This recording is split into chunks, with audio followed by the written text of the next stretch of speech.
कोशिश करूंगा। मैं अभी तक कहीं पे भी जाता हूं, मैं भाषण तैयार करके कभी नहीं जाता। रात से कल से ही हम लोग युवाओं को कंट्रोल करने में लगे हुए, नेट चला रहे, वो लोग देख रहे होंगे। रात को मैं 1:30 बजे आया इन युवाओं को कैसा कंट्रोल किया जाए। तो पूरे मध्य प्रदेश क्या पूरे कई राज्य की नजरें थी हम लोगों पे कि ये लोग एक हो जाए, एक हो जाएंगे तो हम लोग वास्तव में इतिहास रच सकते हैं। और युवा के दिलो दिमाग में ये बात होना चाहिए। जब अभी सांगलिया दादा यहां से बोल रहे थे, उनके आंखों में आंसू थे, तो हमारे भी दिलो दिमाग में आग लग जाती है कि हम लोग बुजुर्गों के आंखों में आंसू क्यों देख रहे हैं। हम कैसे युवा है? अगर युवा ही कर सकते हैं, युवा सबसे ज्यादा लड़ सकता है, सबसे ज्यादा पढ़ सकता है, सबसे ज्यादा मार खा सकता है, सबसे ज्यादा मर सकता है, और हर काम युवा कर सकता है। क्या नहीं कर सकते हम लोग? इसलिए हम लोग लगाते हैं, कुछ तो करो जवानी में आग लगा दो पानी में, हम लोग लगाते हैं नारा, और वास्तव में वो करके दिखाना है। पर आज के युवा जो है भटक गए हैं। दुनिया हमारे रास्तों पे चल रही है, आदिवासियों की पूजा पद्धति वाले रास्तों पे चल रही है। आदिवासियों के जो पहनावा है, खान पीन है, खान पान है, और घर बनाने के तरीके हैं, उस जीवन की तरफ दुनिया बढ़ रही है। और हमारे आदिवासी युवा किस दिशा में जा रहे हैं? अभी देख रहे होंगे सब दूर अपने इधर के इलाकों में जो शादी ब्याह होती है उसमें लाल लाल बाल वाले युवा आ रहे हैं। अभी क्या तमाशा बना रखे हैं। दुनिया के दूसरी जो युवा है वो बड़ी बड़ी जगह पे जाने की बात करते हैं। हमारे युवा, मैंने तो ऐसा भी सुना कि 15 दिन के लिए निकल जाते हैं, घर ही नहीं आते हैं, कपड़ा और झोला लेके चले जाते हैं और वहीं पे नहा लेते हैं, फिर आगे दूसरे गांव जाते हैं। ये क्या है? ये बर्बादी है। जिस समाज का बेटे और जिस बाप के बच्चे और जिस गांव के बेटे हो तो उसका फर्ज अदा करो। हमारा सबसे बड़ा फर्ज है कि हमारा समाज के लिए जिए और समाज के लिए मरे। साथियों, मैं अभी एक 32 साल की यूएसए एम्बेसी से मिला था। इंदौर के होटल मेरियट में हम लोग मिले तो एक 32 साल की लड़की पूरी दुनिया की राजनीति की बात कर रही है। और हमारे जो आदिवासी समाज के बेटे, मैंने देखा कि कोरोना काल आया तो अधिकतर पैदल जाते हुए हमारे लोग थे, युवा थे, बुजुर्ग थे, महिलाएं थे, सब थे। लेकिन तमिलनाडु, कर्नाटक, हरियाणा, पंजाब, यहां के युवा क्यों नहीं गए? पैदल चलते हुए दिखा किसी को? बहुत कम दिखे होंगे, क्योंकि वहां की पढ़ाई अच्छी है। वहां के लोग पढ़ाई किए, अपने कल्चर को भी बचाए और खुद का अस्तित्व को भी बचा रखे। तो साथियों, हमारे जो युवा है वर्तमान में अपनी भाषा बोलने से भी कतराते हैं। जब हम लोग पहले देखते थे कि जैसे मैं नौकरी वाला हूं, मैं जहां पे भी नौकरी करता हूं वहां पे भी अपनी भाषा में किसी से फोन पे बात करने लग जाता हूं, और कभी मैं गाने भी गाने लग जाता हूं अपने। मेरी इच्छा होती, वहां पे अकेले रहते तो गाना गाने की इच्छा होती, तो मैं कभी शादी ब्याह के त्योहारों के भी गाने गाने लग जाता हूं। तो बहुत सारे लोग हंसते हैं, लेकिन यही हमारी पहचान है। अगर हम ही लोग हमारी बात नहीं करेंगे, हम किसी चीज से परहेज करेंगे तो कैसे आगे बढ़ेंगे? युवा साथी, अभी दादा बोल रहे थे कि युवाओं को रोकते हैं। युवा रुकने वाले नहीं है, लेकिन युवाओं को अनुभव लेने की जरूरत है। अनुभव कहां से मिलेंगे? ये जो बैठे हैं सामने जितने भी अच्छे लोग, हमारे बुजुर्ग लोग हैं, यहां से अनुभव मिलेगा। अगर ऐसे अनुभव नहीं ले पाएंगे तो हम अनकंट्रोल मिसाइल बन जाएंगे। जहां चाहे जिधर चले जाएंगे, उसका कोई रिजल्ट नहीं मिलेगा। साथियों, हमने हमारे समाज के तमाम लोगों को देखा। आज मेरे साथ जितने युवा है, और एक बात खासियत देखो, हम लोग जब कल की बैठक बैठे थे, युवा थे, कोई बुजुर्ग नहीं थे, लेकिन दिल्ली से लगाकर खुफिया एजेंसी, राजनीतिक गलियारा, तमाम लोगों की नजरें थी उस पे। हम लोग चोरी चुपके से उस बैठक को किए, लेकिन फिर भी वहां पे पता नहीं कहां से लोग आ गए, हमारे लोग। मतलब इतना लगाव दिखा मुझे और एकता दिखी।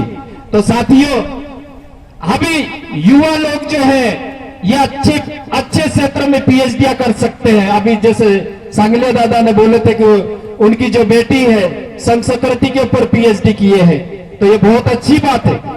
और पीएचडी की बात है, अभी हमारे जो बड़वानी में 52 गजा है, 52 गजा है, तो वहां पे 13वीं सदी के करीब बना है। पहले बहुत बड़ा पत्थर था, उससे पानी टपकता था और 900 डोंगरिया बोलते ना अपने, 900 डोंगरिया रहते थे। और 52 गजा को हमारे लोग कुंदा राणा के नाम से जानते हैं और ऊपर कुमाई है उनके सर के ऊपर। ये दो बड़े पत्थर को पूछते थे हमारे लोग, उससे पानी टपकता था। लेकिन जब बाहरी संस्कृति आक्रमणकारी आए तो वो दोनों पत्थर को, एक पत्थर को काट के एक नंगी मूर्ति बना दिया गया। तब से वहां पे वो पानी टपकना बंद हो गया और आज वहां पे ऐसी स्थिति है कि वो मतलब कोई काम के नहीं, ऐसी वो मूर्ति हो गई। पहले उस मूर्ति से पानी टपकता था तो हमारे लोग उसमें दुख दर्द बीमार हो जाते थे तो हाथों में मलते थे, बीमारी ठीक हो जाती थी। हर बीमारियों का इलाज था उस समय। लेकिन ऐसे करके हमारी संस्कृति को डाइवर्टेड किया जा रहा है, हमारी जमीनों को खत्म किया जा रहा है, हमारे खनिज संपदाओं को खत्म किया जा रहा है, हमारे लोगों को खत्म किया जा रहा है, हमारी पढ़ाई को खत्म किया जा रहा है, हमारे अस्तित्व, अस्मिता, हर चीज पे अटैक हो रहा है। तो इस चीज पे कौन ध्यान देगा? युवा ही तो ध्यान देंगे और युवा नाचने में लगे हैं। ये चीजें हमने देखा है साथियों। तो इसीलिए मैं बड़ी उम्मीद लगा के आया हूं इस सम्मेलन में कि मैं जितना हो सके युवाओं के लिए अच्छी बातें बोल के जाऊंगा कि हमको एक होके चलना है, चाहे कहीं के भी युवा है, हर राज्य के युवा से मिलो और जो टॉप मोस्ट युवा है उनसे मिलो। मिलके हम लोग बेहतर काम कर सकते हैं और अच्छा परिणाम दे सकते हैं। और जब मैं ये 52 गजा की बात में कर रहा था तो जो युवा हमारा पीएचडी किया था, पीएचडी में सारा रिसर्च पेपर में सारी चीजें ये पाई गई थी कि ये आदिवासियों का देव स्थल है। लेकिन उन पीएचडी धारी ने अपनी पीएचडी मात्र डिग्री को पूरी करने के लिए उस 52 गजा को जेएनयू का तीर्थ स्थल घोषित करवा दिया। ये गलतियां हो रही हमारे युवाओं से, इसीलिए प्रमाण के साथ आगे नहीं बात कर रहे। इसीलिए हमारे संबंधित जो कोर्स है, पढ़ाई में जो कोर्स है, वो कोर्स भी बदल दिए जा रहे हैं। अभी एनसीईआरटी से डार्विन का जो सिद्धांतों को हटा दिया गया। जो डार्विन का थ्योरी जो है, हमारा जो गायना होता है, हमारा जो पूरा होता है, उससे मिलती जुलती परिकल्पनाएं है। ये इस चीज को देखना पड़ेगा। और युवा लोग जो पढ़ेंगे तो सिर्फ तोते की तरह नहीं रखना, हर चीज को समझो और बड़े लोगों के सीखो। अभी जो पूजा कर रहे थे, अभी जो हम लोगों को ये हिदारी पूजा दिए है, जो टोकरी हमारी भाषा में बोलेंगे आप, पूजा टोकरी, तो इस टोकरी को हम लोग हमारे घर ले जाएंगे और घर ले जाके मैंने भी मेरा घर बनाया तो जितने भी पायक होते वहां पे 7 प्रकार का अनाज डाला हूं। लोग हंस रहे, पंडित आके बोल रहा है कि क्या पूजा कर लिया क्या? तो मैंने बोला हाँ, पूजा तो कब से हो गई। और जितने पायक होते हैं 7 प्रकार का अनाज डाल दिए और जब मैं मरूंगा तो 7 प्रकार का अनाज लोग फेंकते हुए ले जाएंगे मुझे मसान घाट तक। तो हमारी तो यही पूजा है। और उसमें यहाँ देव मोगरा माता का पानी भी ले जाके हर उसमें डाला मैं, जितने भी उसमें। तो साथियों, दुनिया हमारी तरफ चल रही है, घर हमारे जैसे बना रहे हैं कि इको फ्रेंडली वातावरण में जीने वाले लोग हैं हम। हमारा वातावरण खत्म हो रहा है। अभी ये जितनी भी आपकी ये सतपुड़ा, दादा ने कहा कि सतपुड़ा पहाड़ी को बचाओ, हर तरफ ये हो रहा। मैंने देखा, मैं 3 कठिन समय में काम कर चुका हूं अपनी नौकरी के दौरान। एक तो कोरोना काल में हजारों लाशें देखा, दूसरा 13 साल तक में नक्सलाइट इलाके में कमांडो रहा, तो वहां पे भी समाज के दर्द देखा, समाज के हर चीज देखा। और अभी जो जंगल कटाई हो रही है उसमें भी हम लोगों ने देखा, मतलब इतने घर टूटते देखा। उस गांव के पूरे जितने भी हैंडपंप है सब हैंडपंप उखाड़ ले गए, सब कुएं बंद कर दिए गए। जब ऐसा भी मुझे जानकारी मिली कि ये साहब बताते हैं कि बच्चा जब सो रहा था अपने पालने में, लोग भाग रहे थे, बच्चे को उठा नहीं पाए और उस बच्चे की जेसीबी से वो ऊपर से तोड़ा गया तो बच्चा वहीं रह गया, वहीं डेथ हो गई। तो समाज कितना मर रहा है, सारे दुनिया की लोगों की संपत्ति बढ़ रही है, जनसंख्या बढ़ रही है, हमारे आदिवासी समाज की संपत्ति घट रही है, लोग घट रहे हैं, समुदाय घट रहे हैं, हर चीज घट रहा है। तो इस चीज पे कौन ध्यान देगा? मृत्यु दर, अभी हमारा मृत्यु दर ज्यादा हो गया, जन्म दर कम हो गया है, तो आदिवासी समुदाय हर जगह मर रहा है, यहाँ की बात नहीं है। और ये आदिवासियों के साथ वहां पे हो रहा है जहां 5वीं और 6ठी अनुसूची वाला एरिया है, जहां पे 89 प्रकार का खनिज संपदाएं हैं, वहां पे सबसे ज्यादा हमारे आदिवासियों के ऊपर अत्याचार हो रहा है। दूसरा, जो हमारे जनप्रतिनिधि रहते हैं वो मजबूर रहते हैं, वो भी आवाज नहीं उठाते। मैंने सुना कि जब वहां पे इतने घर टूट रहे हैं तो किसी पार्टी विशेष के नेता लोग गए हैं, तो वो वहां देखने जाएंगे, तो वो भी गए और किसी रेस्ट हाउस में खाना खा के आ गए, पर पता ही नहीं, वो गाँव ही नहीं देखे। ये चीजें हो रहा हमारे समाज के साथ। तो इससे ऐसे लोगों के लिए हम लोगों को, युवाओं को तैयार होना पड़ेगा।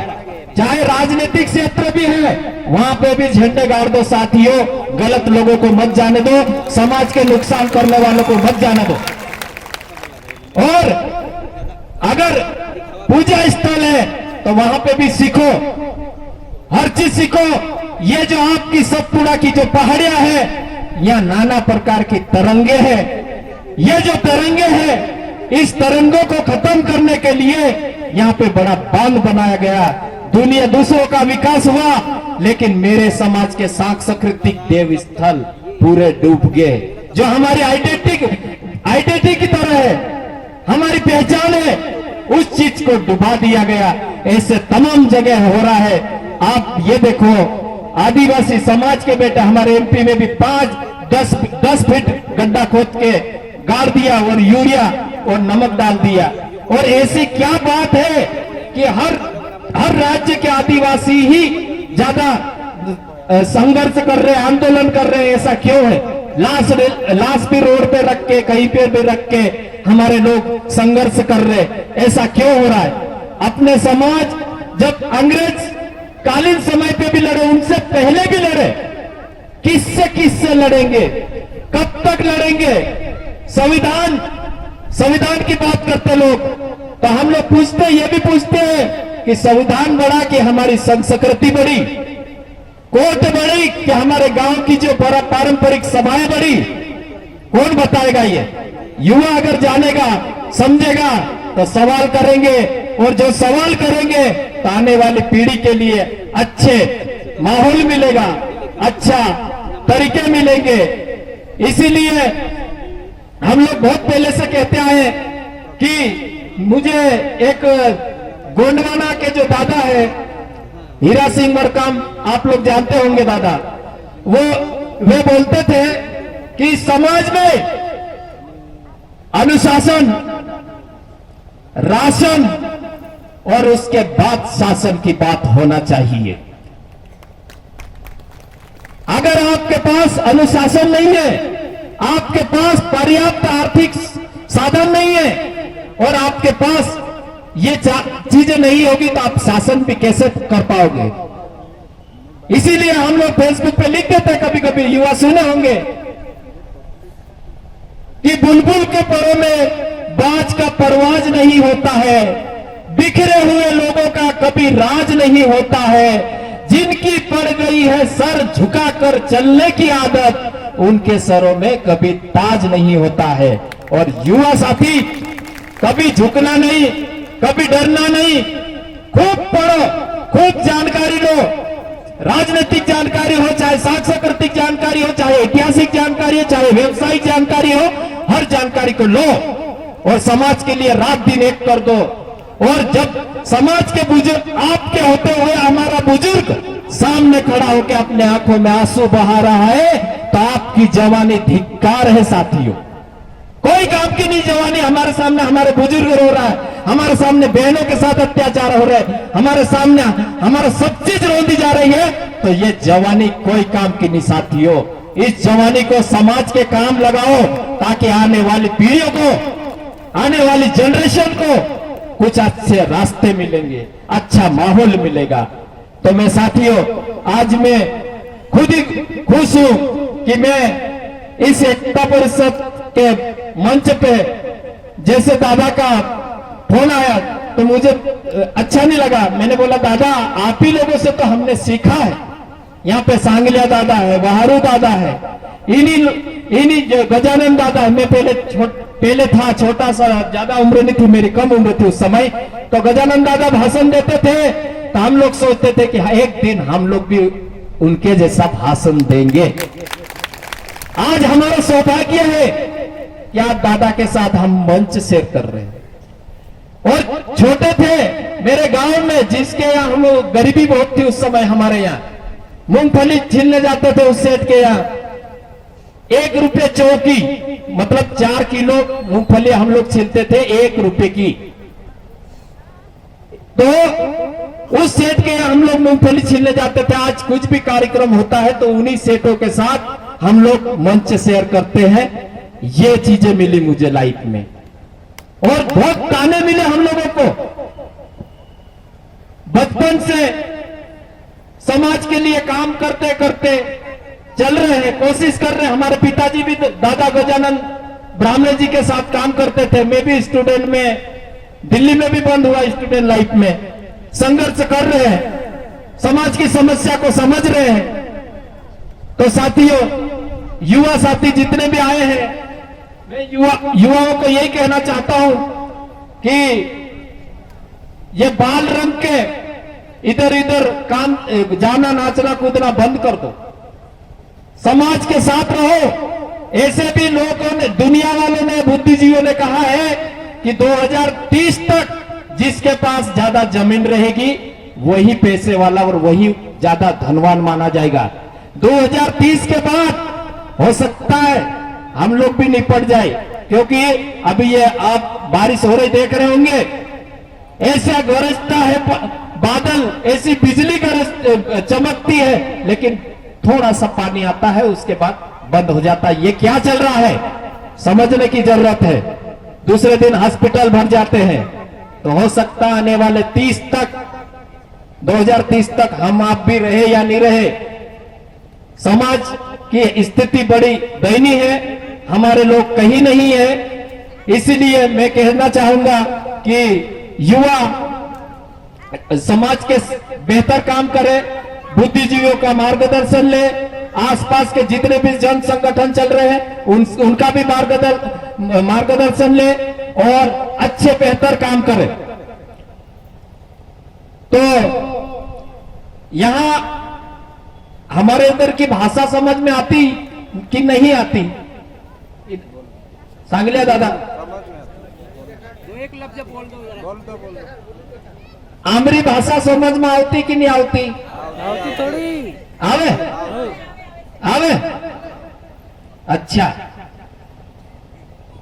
ते तुमरा गावामां आया या बोळावाला घरे देछा आमरू माणूस एक आदिवासी समाज ओसु माणूस छे कि यहाँ बोयड़ा पर नहार देखाय को तो कोई दे जाए ए पोले बोयड़ा पर ओली पहाड़ी पर नहार देखायलो तामरू माणूस काई कोसे काई बात कर रही हो हिना बोयड़ा पर नहार देखायलो चल हिया जन घर बनाओ सापुनो।